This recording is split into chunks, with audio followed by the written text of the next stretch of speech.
ध्वज आर्य हमारे साथ मौजूद हैं। ध्वज, ये कैसे हुआ? पूरे सिस्टम में कहां कहां वो छेद नजर आ रहे हैं जिनका इस्तेमाल पेपर लीक करने वाले लगातार कर रहे हैं? ये अपने आप में बहुत बड़ी नाकामयाबी।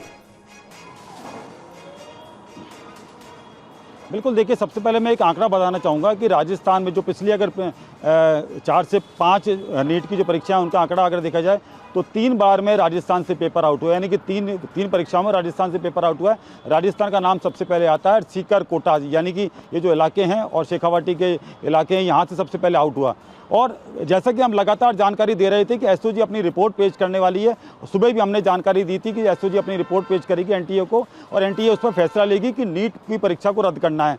तो ये जो रिपोर्ट है जल्दी पेश कर दी गई है और उसके बाद में सबसे पहले हमने दिखाया है। और जिस तरीके से हम लगातार स्टूडेंट से बात कर रहे थे, स्टूडेंट अपना दर्द बता रहे थे कि किस तरीके से अगर ये परीक्षा रद्द होती है तो मेंटली वो स्ट्रेस में आते हैं और कई स्टूडेंट जो है।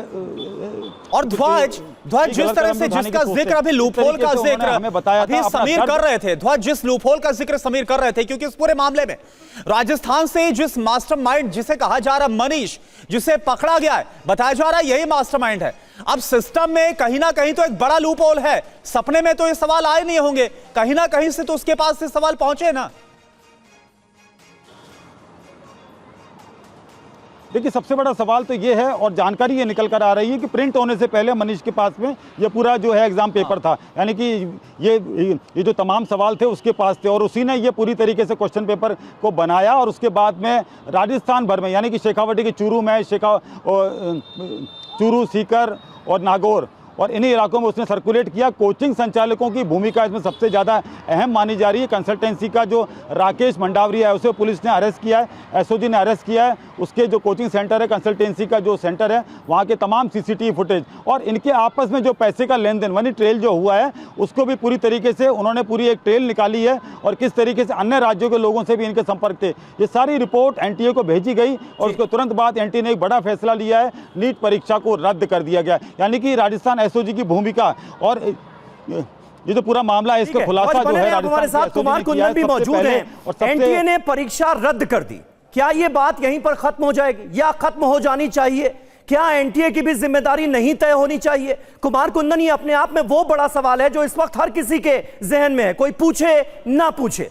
एनटीए की स्थापना 2018 में होती है, 2024 में संसद में एक स्टेटमेंट दे के यह बताया जाता है कि 16 परीक्षाएं अब तक स्थगित करानी पड़ी हैं एनटीए को। तब से 2 साल और बीत चुके हैं, लगातार पेपर लीक पर पेपर लीक होता जा रहा है। जिम्मेदारी कब तय की जाएगी? समीर, सबसे बड़ी बात है कि हम और आप अगर कोई गलती करते हैं तो तुरंत जिम्मेदार ठहराए जाते हैं और तमाम तरह की प्रक्रियाओं से हमें आपको गुजरना पड़ता है। लेकिन जरा सोचिए उस सिस्टम के बारे में जो 23 लाख छात्रों का भविष्य हाथ में लेके घूम रहा है और बड़ी आसानी से कह देता है कि इस परीक्षा को कैंसिल किया जाता है। आप क्रोनोलॉजी समझिए, 1 मई से लेकर और आज तारीख 12 मई है, 12 दिनों में छात्रों की क्या स्थिति होगी, उसकी मनोस्थिति के लिए कोई जिम्मेवार है क्या? एनटीए का जो चेयरमैन है वो क्या बोलेंगे? वो उन्होंने तो बहुत अच्छा से ट्विटर पे लिख दिया कि हम इसको कैंसिल कर रहे हैं और 2 हेल्पलाइन नंबर जारी कर दिया। मैं दावे के साथ कह रहा हूं कि अगर आप उस हेल्पलाइन नंबर पे अभी कॉल करें तो आपका कॉल तक नहीं लगेगा।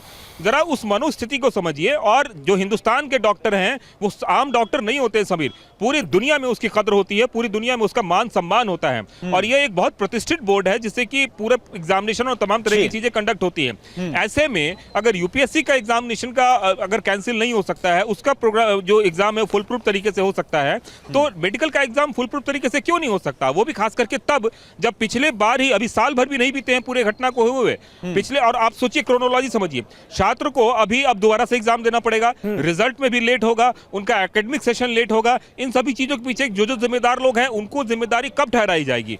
बड़े आराम से कह दिया जाएगा कि किसी हमें पता चला और अभी इसका ढिंढोरा पीटा जाएगा कि 0.1% भी अगर हमें बगलिंग लगी तो हमने पूरे एग्जाम को कैंसिल कर दिया। लेकिन उस 0.1% के लिए भी जिम्मेवार कौन है? उसकी क्या जिम्मेवारी है? 23 लाख छात्रों का भविष्य आपने सीधे जो है गड्ढे में डाल दिया। और ये सारी चीजें आपको समझनी पड़ेगी। जो शिक्षा मंत्रालय है वो भी मंत्रालय कहता है कि एनटीए को हमने सारी जिम्मेवारी रखी है। अरे एनटीए को अगर जिम्मेवारी रखी तो एनटीए की जिम्मेवारी है कि उस एग्जाम को सही तरीके से कंडक्ट कराए।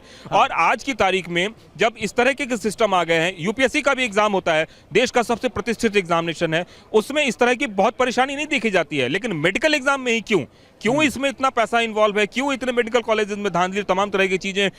क्यों हम लोग रिपोर्ट करते रहते जी। हैं। और आज की तारीख में सरकार जब सीना चौड़ा करके कह रही थी, शुरुआती में एनटीए ने गलती मानी ही नहीं, उनका कहना ही नहीं था कि हमने कोई गलत किया। आप उसकी यही पहले तो प्रेस सबसे रिलीज बड़ी देख बात है लीजिए, ना उसमें कुमार, उन्होंने कहा कि यही हम सबसे SOG को बड़ी सहयोग बात कर है रहे कि हैं। जब आपको अपनी गलती का एहसास नहीं होगा तो आप उसे दुरुस्त कैसे करेंगे और कब करेंगे। इसी में देरी भी होती है और वो देरी हमें यहां पर नजर भी आई।